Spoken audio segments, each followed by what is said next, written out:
Good evening all, and welcome. Tonight I have an absolutely chilling collection of cryptid stories to dive into, but before we do, I would like to wish a very happy birthday to Jeffy Breitenbach, Mr. Tough Thug, Vanna Keeb, and a very sweet 16th for Jocelyn. I hope you all have, or have had, a wonderful day. But for now, it's time to get comfortable and let the darkness take control.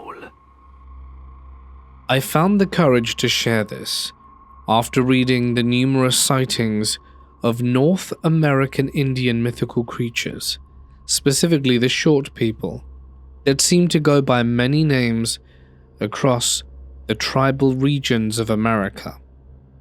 This exact type of creature has been sighted and discussed among the Aboriginal people in Australia for thousands of years.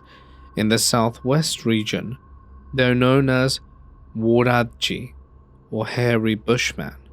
Standing a few feet tall, they possessed insane strength and speed. Prior to colonization, there were stories of their friendship and alliance with the Aboriginal people, but also there were stories of conflict, of people or even children being taken by them. There were specific rules Aboriginal adults told their children, such as avoiding bodies of water at night and the evening, and no matter what, to never whistle in the dark, as it invites them and only spells trouble. Although some Aboriginal people say these stories are just to warn their kids about water safety. Well, in 1998, I knew none of this, because I'm not Aboriginal, and at the age of 10, when this happened, I had never met an Aboriginal person or been taught anything about their culture in school. It was the 90s, and Australia had an uncomfortable relationship with the truth about colonizing the country. Every school holiday, I used to leave the city and visit my aunt in the picturesque southwest countryside. I needed no encouragement in going because I loved the outdoors and had free rein to run amok on the dirt bike and go fishing alongside the magnificent Blackwood River whenever I felt like it. And I went a lot. Remember, this was the 90s in Australia, and incredibly safe for a 10-year-old kid to roam the landscape for miles and hours on end, all alone with nothing but a trusty pocket knife. I was able to walk through my aunt's massive property to the edge of the forest and then into the depths where the river flowed through, fishing for trout and redfin. On the last evening before I was due to go back home to the city, I was down there fishing alone as the sun was setting. I knew I would get into trouble being out there that late, but having already snared a few trout, I figured I'd be quickly forgiven, plus I was still getting bites. I remember having caught the fish and keeping them in an old metal bucket. I was on my last few pieces of bait when I recall hearing a tiny pinging noise on the side of the bucket. At first, I thought nothing of it, because large gum nuts often fell from the trees, but then it happened again, much louder and forceful this time. I remember checking the bucket and realized there were small rocks and not gum nuts at all. I looked around, assuming it must be some kids from a neighboring property, which was unlikely in of itself, as this was maybe a half-hour walk to the next property. The other side of the river backed onto the national park, where there were no other farms for miles, and I hadn't come across any kid throughout my entire stay on the farm. This is where it got pretty scary.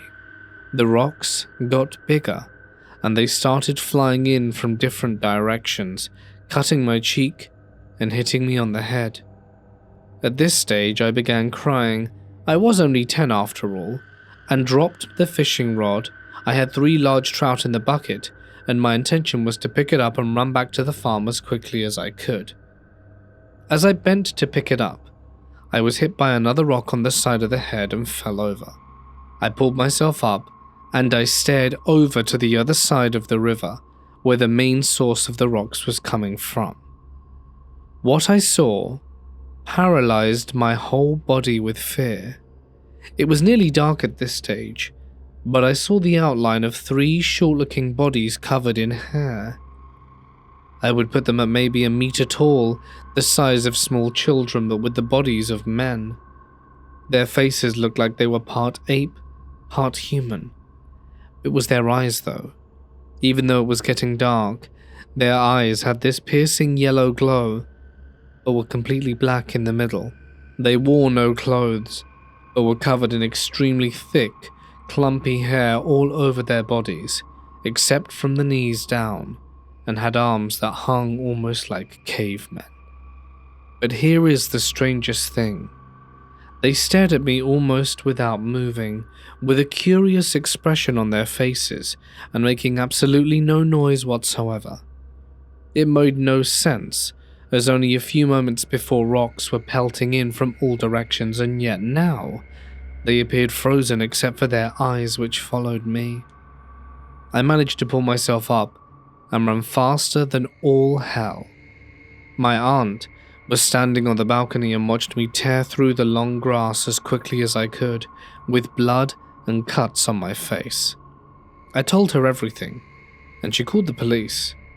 One officer came by to get a statement, and he said he'd visit some of the other farms around town, but was certain there weren't any other families in the area. My aunt just assumed I couldn't see the figures properly due to the lack of light, and maybe even suffering a concussion from the rocks that hit my head. She assumed they were kids or teens. I know what I saw though, and I'll never forget those murderous-looking yellow eyes. The next morning, I went with my aunt to collect my fishing rod and bucket. My aunt was shocked to see the fishing rod and bucket was still there. She thought it was an opportunistic crime. We checked the bucket, and what we saw made our skin crawl. 3 perfect trout skeletons were floating in the bucket, not one morsel left. We don't have bears or wolves in Australia, and even the odd dingo or fox wouldn't devour an entire fish and leave its skeleton there without the bucket being tipped open. The whole ordeal was terrifying, but as things tend to happen when you're a kid, you just forget about it, or it lives somewhere in the back of your mind, rent-free for a while. The police officer found nothing of note. As nothing was stolen, there was no need for any further inquiry. It was the talk of the country pub for a few weeks though. My aunt was a local, and the town had experienced odd things throughout the years, such as sightings of tiger-like animals in the deep forest, and other strange noises and happenings reported by lumberjacks. It wasn't until I reached my 20s and became a social worker that I started working with Aboriginal communities in town. During celebratory events, I came to learn of the different Dreamtime creation stories, and eventually, I had the confidence to tell an elder about what I went through. He recognized it as one of the Wurajis straight away and said I was lucky to leave the forest alive.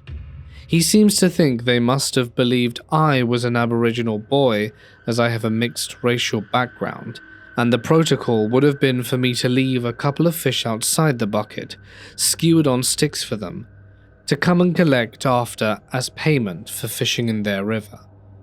But, as I didn't, they reminded me.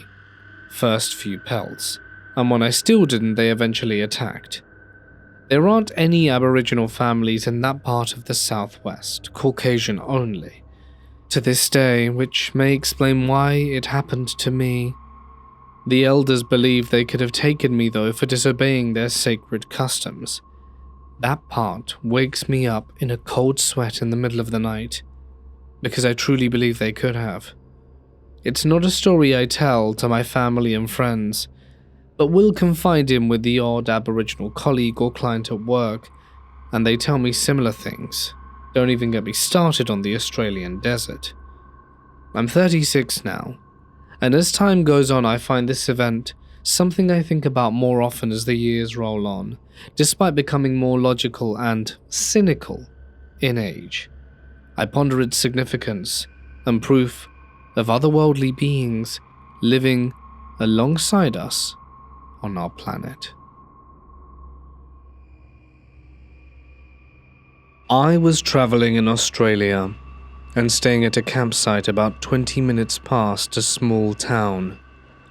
I arrived about an hour after dark, and as it happened, I was the only person there. When I called the off-site caretaker to book in, he told me that since it was just me, I could use the day shelter and kitchen, and rather than set up my tent in the dark, I opted to take his advice and dragged my sleeping bag inside, where I had some actual light. A few hours later, I realized I needed something from my car. I opened the sliding door, and it was not a small one either. It was a big, heavy, loud door, the kind you'd see on a barn. I was looking out into the darkness with no lights and no moon, with only the glow of the shelter coming from behind me. If you've ever been in that kind of situation, the light reaches out maybe 10 meters and then drops off into this thin grey band before everything becomes completely black. And in that little stretch of light, I saw 4 legs. They were not normal legs. They looked like a dog's legs, but they were long, almost human length, and bright white. They stretched upwards to where the body should have been, but there was nothing there. No torso or head, just legs. And then they started moving. The legs walked in perfect parallel with the building, staying right up that grey strip where the light could still catch them. They kept pace for a few moments and then vanished into the darkness. It was at that moment I realized I no longer needed whatever I wanted to get from my car. I went back inside, shut the door, and slept barricaded in the tiny office. To this day, I still do not know what those legs belonged to, and I have looked into it.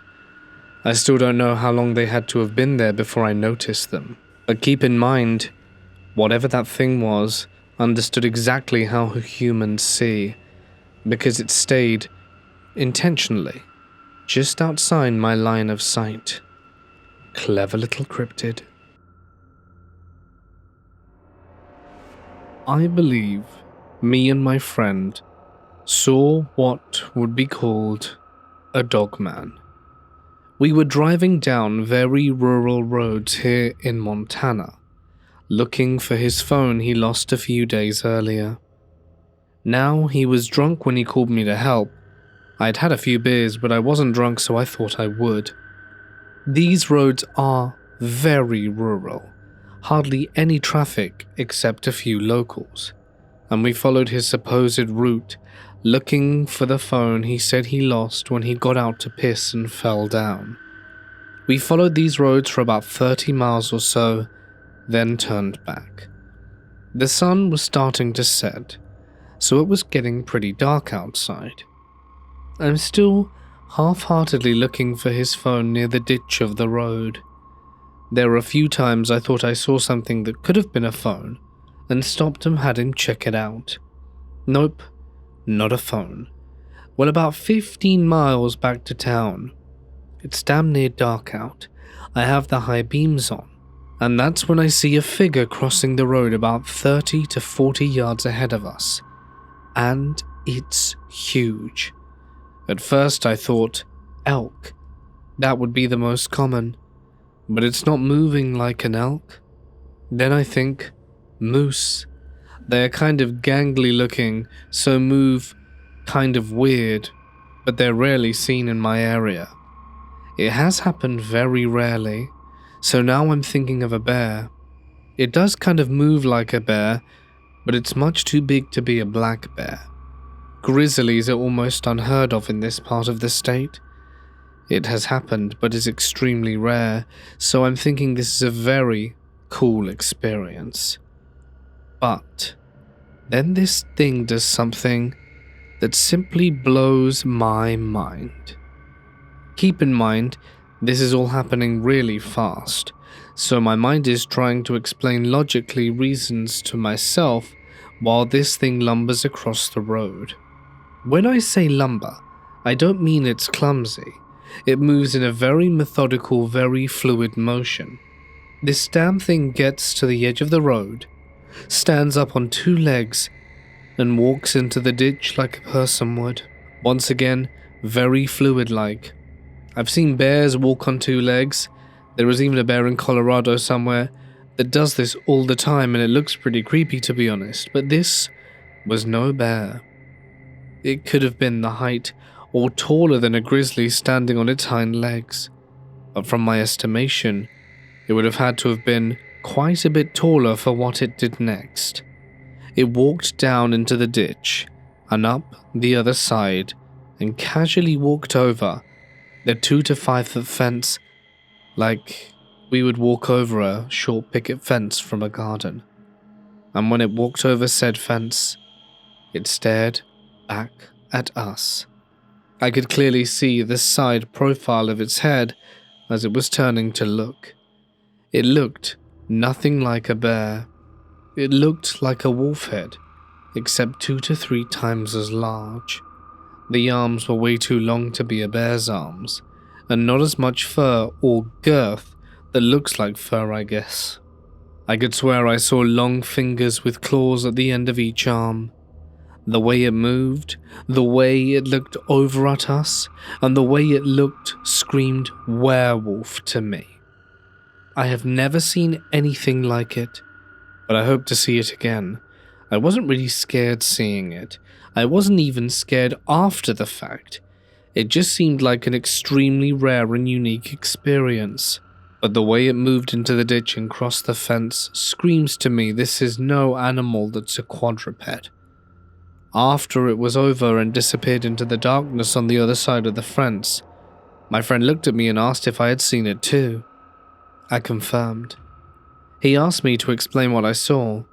I did, and our descriptions matched up entirely. I asked him what he thought it was, and he said, and these are his words not mine, werewolf, then chuckled a bit. That was my exact thought too. I did some research, and there have been quite a few sightings and such all over the world. There are even quite a few in the US. As such, the first sighting or actually documented sighting of werewolf was in Minnesota, I believe. They didn't call it a werewolf, but a dogman, and I firmly believe I have seen one. Like I said, I wasn't scared. It didn't seem malevolent in any way. It was simply going about its business. If anything, when it looked at us, it seemed curious. Anyway, that's my story. You don't have to believe it if you don't want to, but I thought I'd share it all the same. I was 16 at the time. This happened on the 8th of July 2016 in Massachusetts. The day started out normally. I went to school, took a test in vet tech, and rode the bus home. Both of my parents were at work like usual, but after 3 hours passed and my mum was still not home, I began to get concerned. Around 5 in the evening, my dad called and told me my mum had been in a car accident and that both my parents were in the hospital and that they were going to be there for a while. It got very late, almost 10, and neither of them were home yet, so I put my younger brothers to bed, and after that stayed up waiting for them. I spent most of the time reading and writing an essay for school.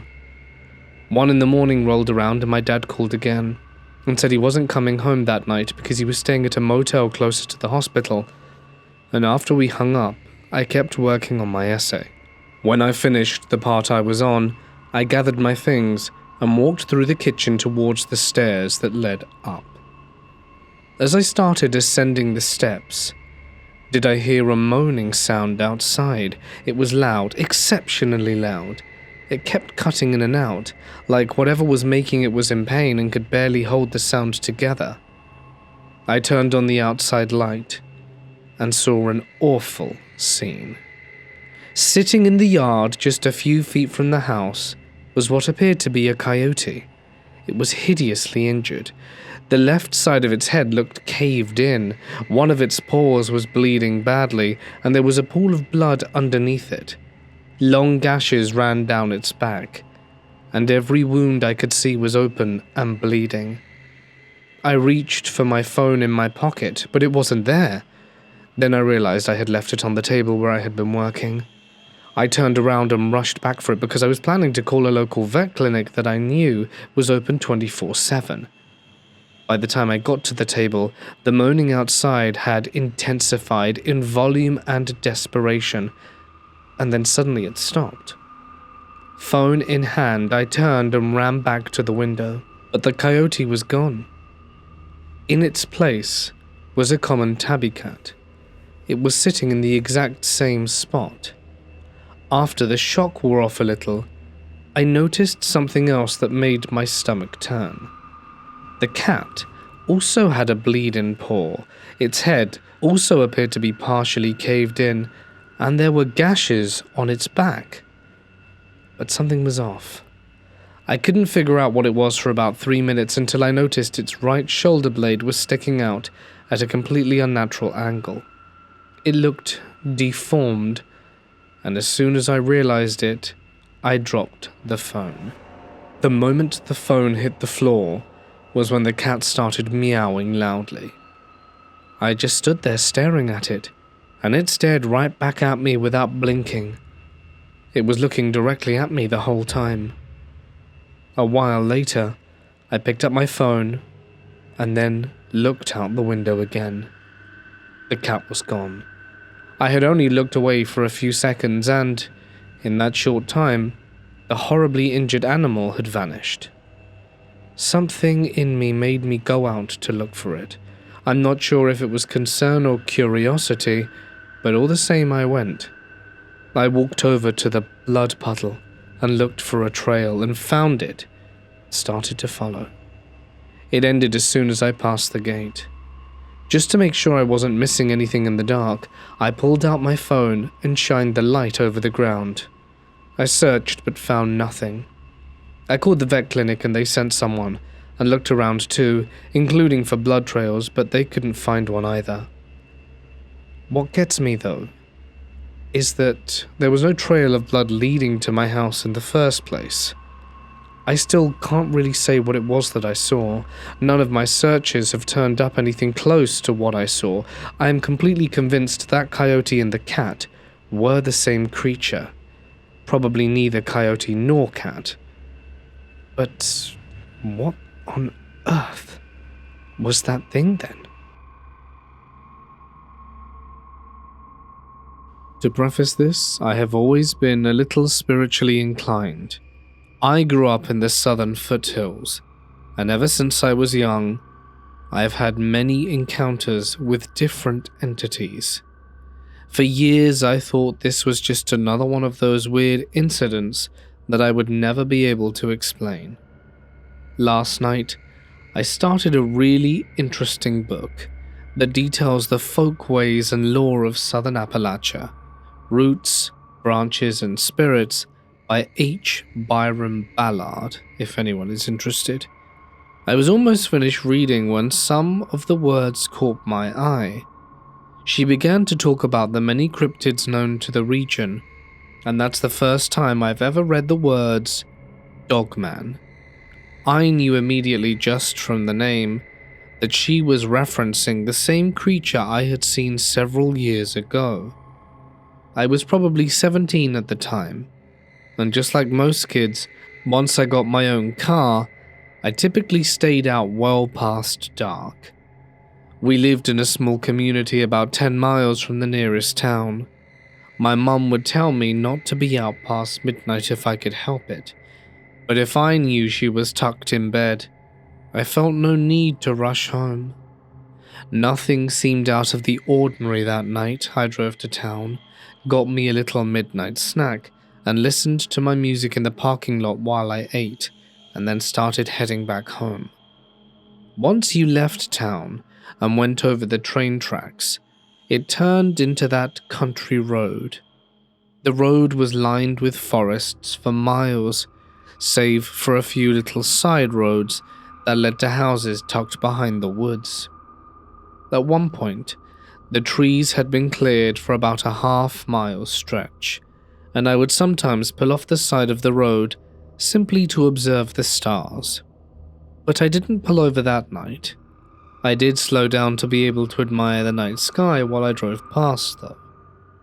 And as the road curved, something caught my eye standing behind a section of tall grass a little further up between the field and the road.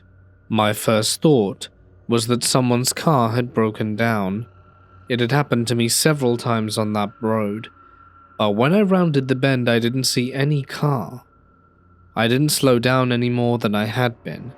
I was going maybe 30, and I saw what appeared to be a tall, broad guy wearing a weathered grey hoodie. Then I noticed the grey covered its hands and the dark claws that were resting by its side. Of course, my heart dropped. I took in its posture, the slight hunch of its back, and how still it was standing. That was when I finally let myself look at it in the face, and I genuinely saw what I thought was a coyote's face, not just staring back at me, but watching me drive past. As soon as my mind registered what I was looking at, I turned back to the road and stepped on the gas, shouting obscenities as I did. I glanced back in my rearview mirror to see if it was still there, and I couldn't see it, but that didn't stop me from speeding the rest of the way home. I got the car parked as quickly as I possibly could and rushed up the steps, running through the house to my mum's room. I startled her and told her everything I saw, all about this coyote creature standing on its back legs. At the time I wasn't very knowledgeable about cryptids. I had heard of skinwalkers before. That was the only way I could think to explain it, and of course it terrified me.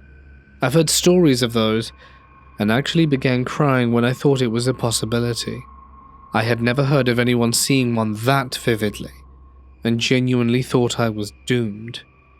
Of course I was terrified to drive for a long time after that, and I refused to leave the house after dark for months, and I still get nervous if I have to travel a back road at night. I'm not sure if I find it comforting, but I am glad I have an idea of what it was now. I still have more to read about them now that I know I'm not the only one who's seen them. But this is the story I have, and to this day, it is the most vivid experience I have ever had. My mother's house sits near a river, and behind it there is nothing but forest. Over the years, some genuinely creepy things have happened to us, and to a few friends down there more than once. The first story happened when me, my boyfriend, and a couple of friends were camping on the river's sandbar. I had my dog with me too. Her name was Anna, and we were setting up tents and getting a bonfire ready before everyone had even fully arrived. Then Tim, my boyfriend, and Robert, his friend, went into the woods to look for more firewood, which left me alone by the fire with Anna. She was very protective, so I felt safe with her. As soon as they disappeared into the woods, I felt like something was watching me from across the river.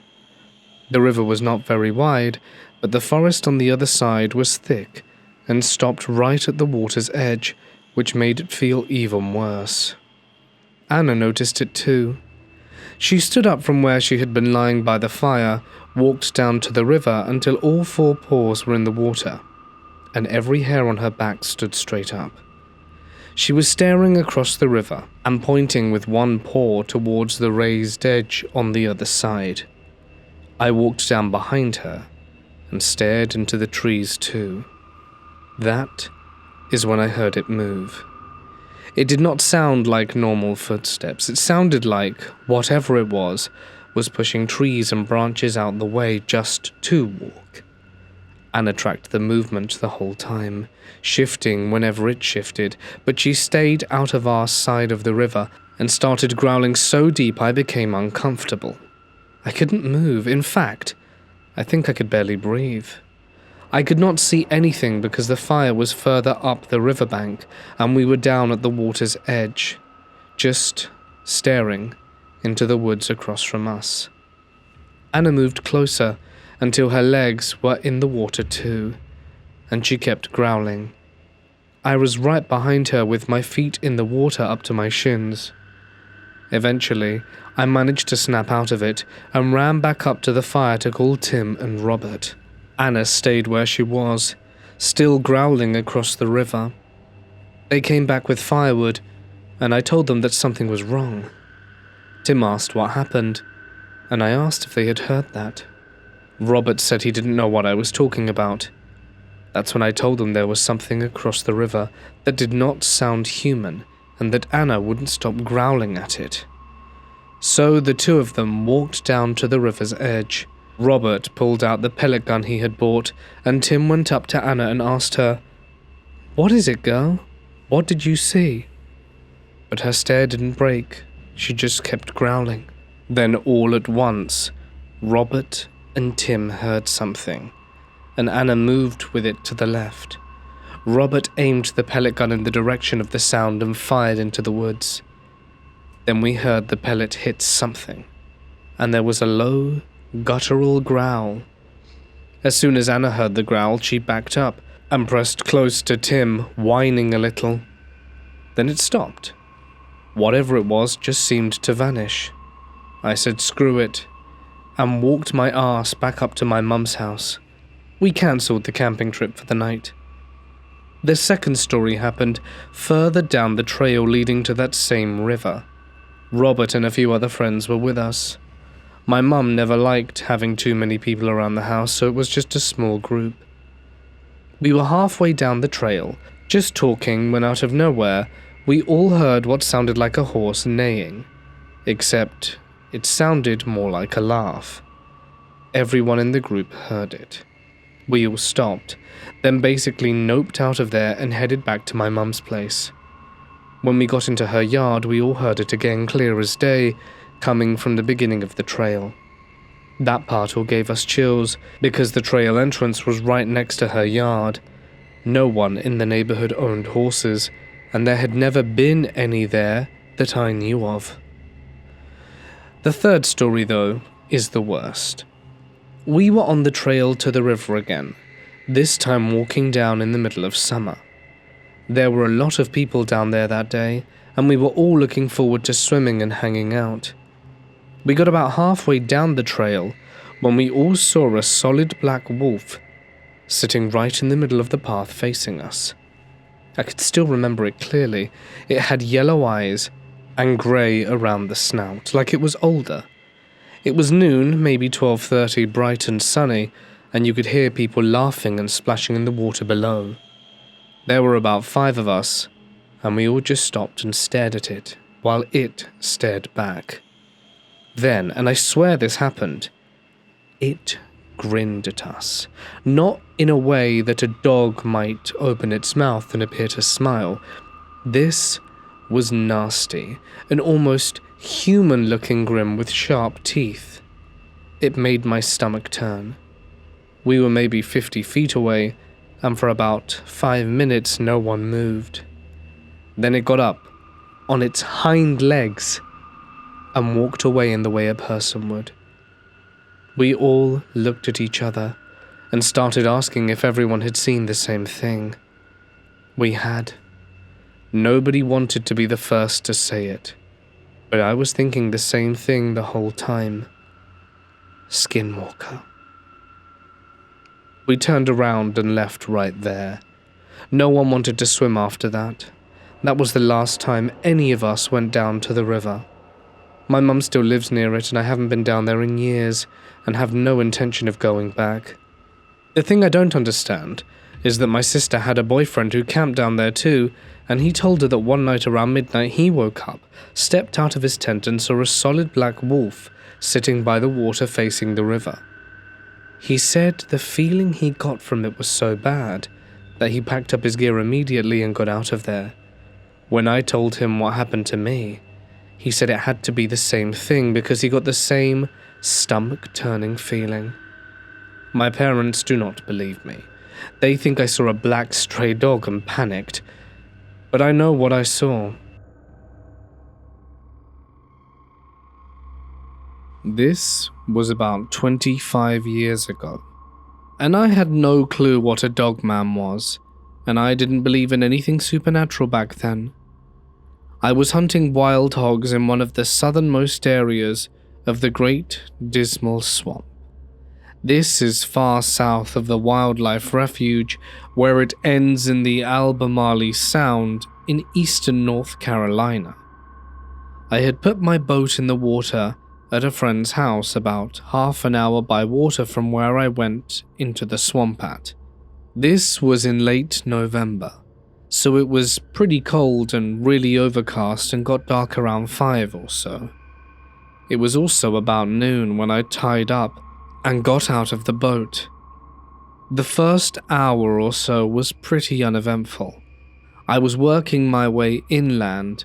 Some of this part of the swamp can be walked through when the tide is low, and it's just marshy with deeper canals and bogs scattered about, but there aren't any trails or marked paths or anything, so you really have to pay attention where you're going, and definitely need a compass since you can't see the sun.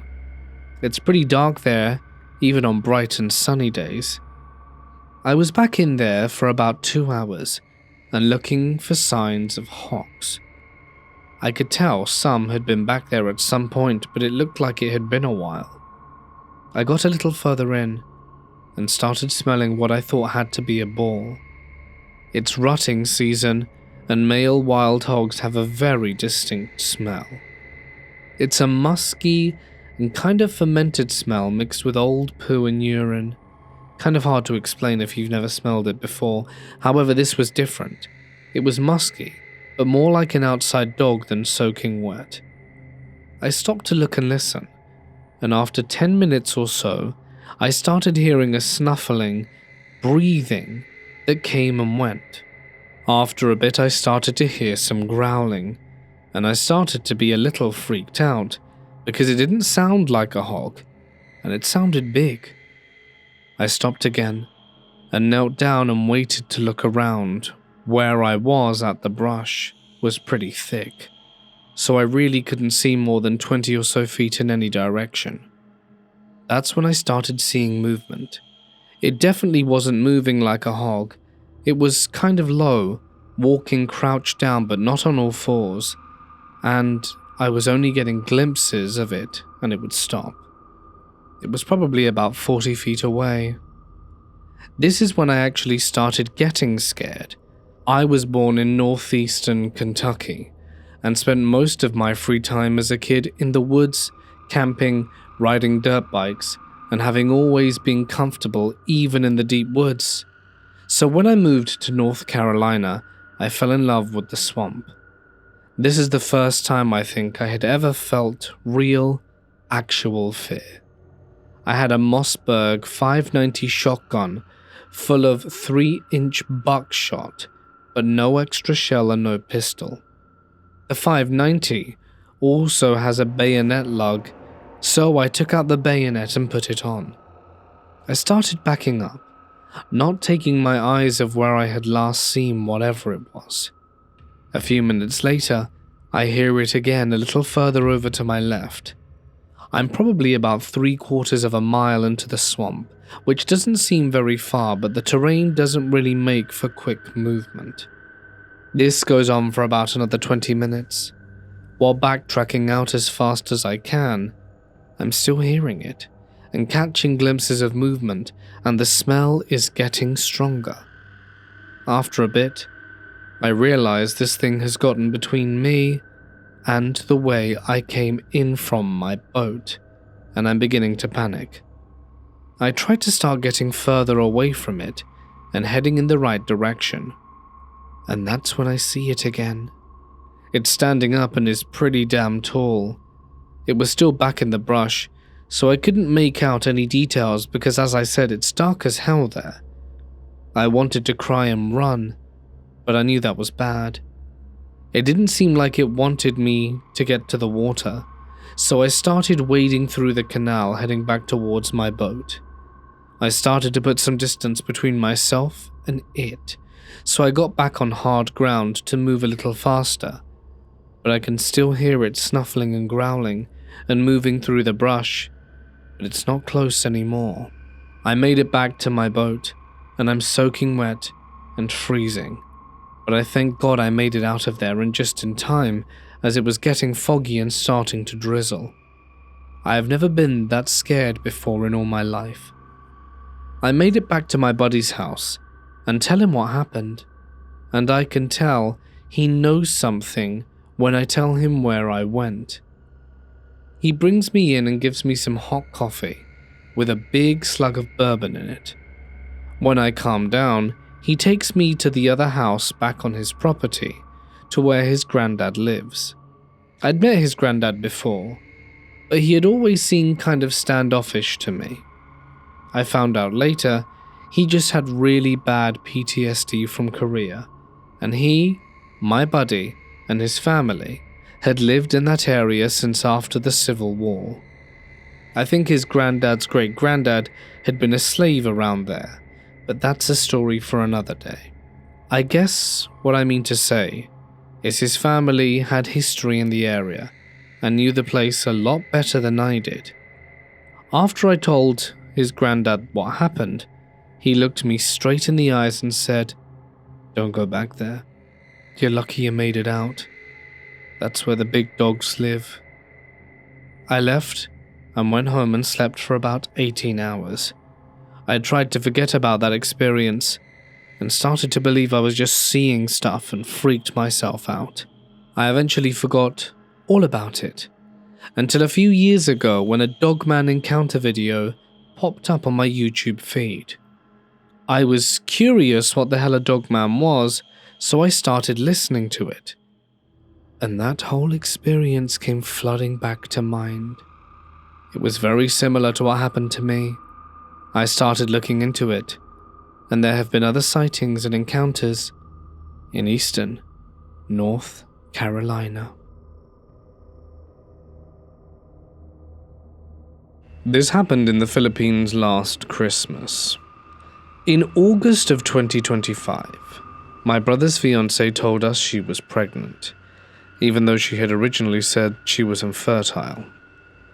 It, of course, was a happy surprise, because that meant I would have both a niece and a nephew.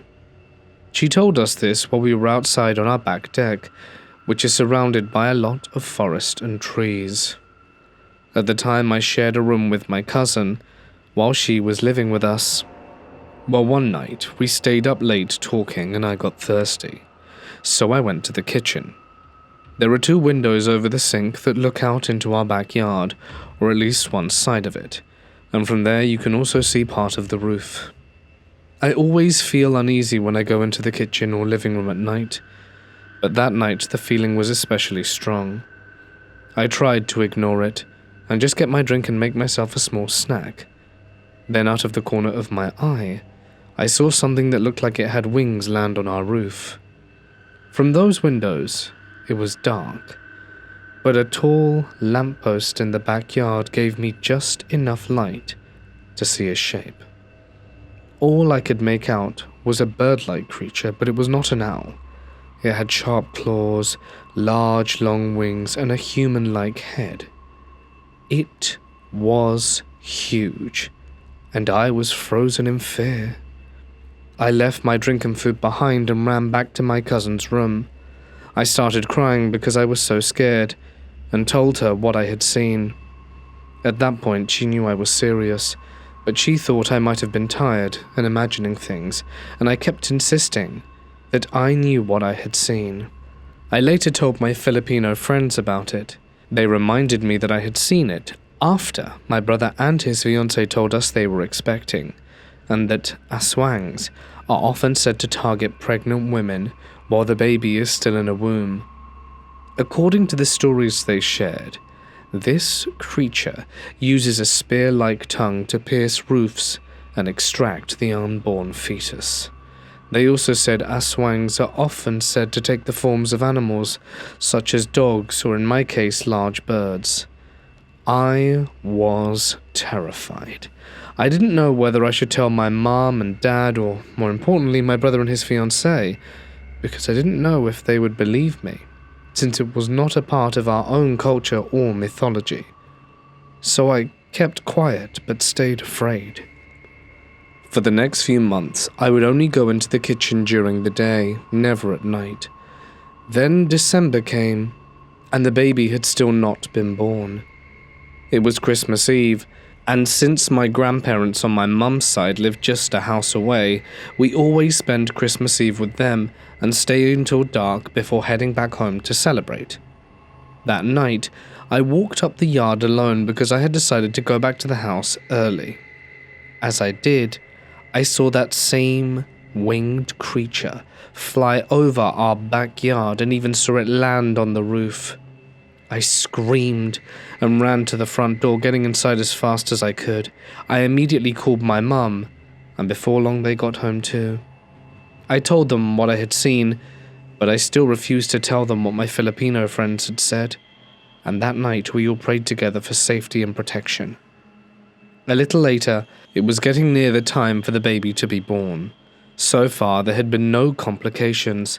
At the baby shower, my brother's fiancée, who does not live super close but still lives nearby and close to the woods, mentioned hearing strange sounds at night, like yelling or an animal screeching as if it were in distress.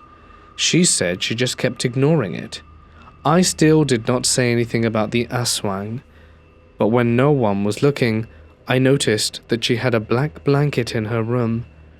I vaguely remembered my Filipino friends saying that some pregnant women targeted by the aswang use black blankets as protection because they can act almost like camouflage. In February, the baby was born safely, and since then, I am pleased to report I have not seen this strange bird-like creature again.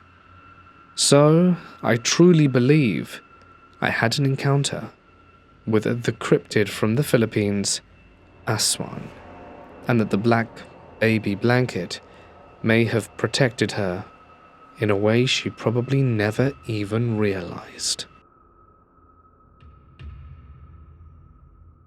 I'm from Mexico, and I can't explain what I saw that night, about 4 years ago. For some additional context, I live in a house that happens to be very close to a forest. The front of my house has a large gate, and both sides of the property are surrounded by walls. The back of the property is the only area that connects directly to the forest. I also have several dogs, all of them Labradors, so they are not small. Well, one night, around midnight, I woke up because all of them started barking aggressively at the same time. This, as I said, wasn't ordinary barking. It sounded like they were alert, like when they sensed something strange nearby. At first, I thought perhaps one of them had been left outside the gate, so I opened it to check. But when I stepped out into the yard, it was very dark.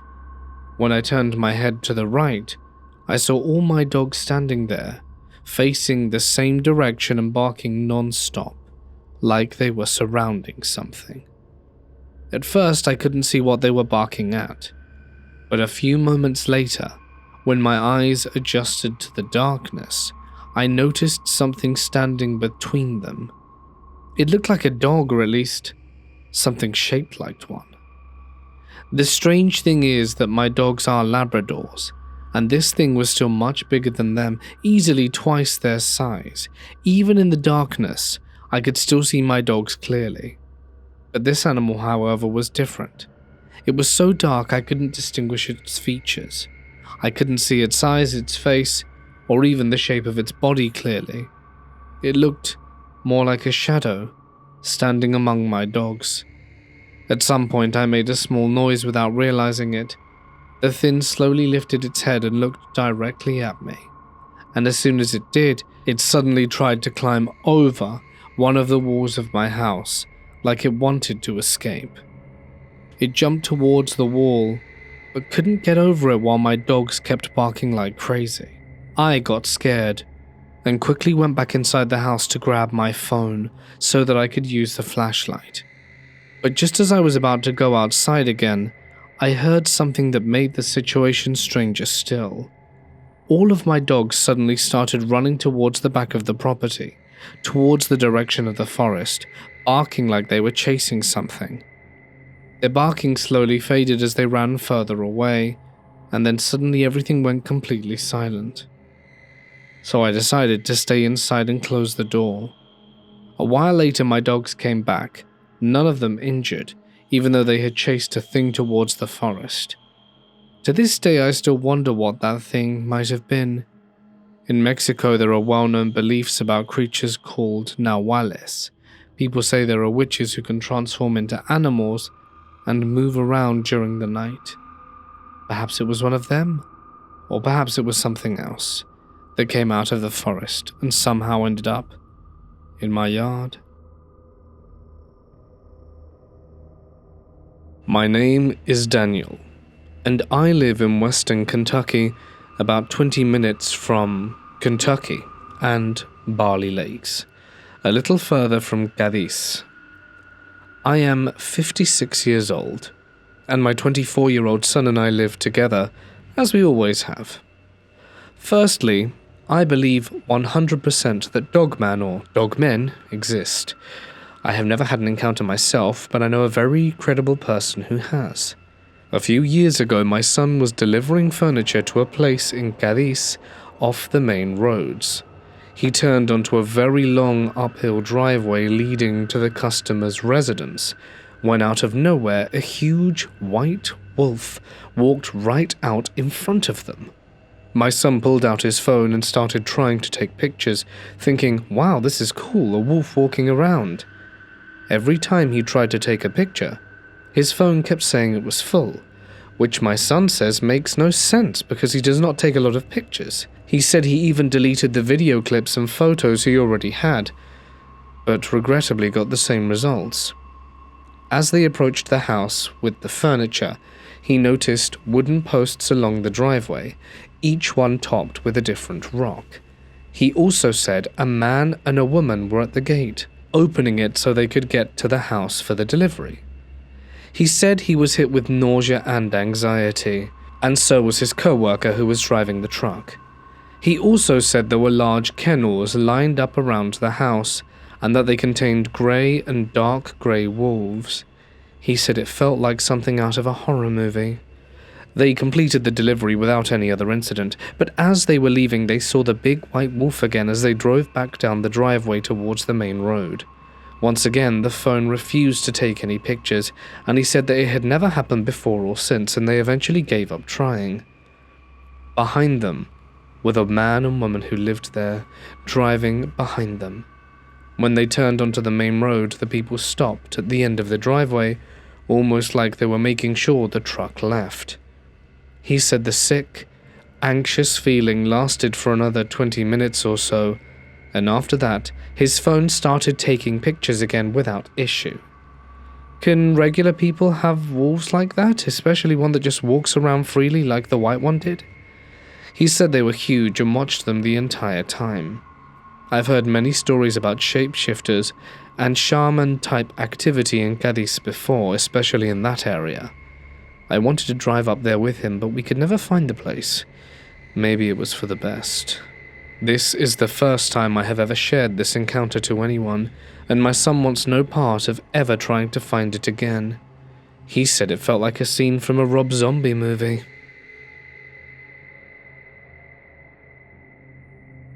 Hey guys, it's Mort here, and thank you so much for listening. I hope you have enjoyed tonight's selection of scary stories, and if of course you have, you can let me know down below. It really goes a long way in helping me out, so thank you.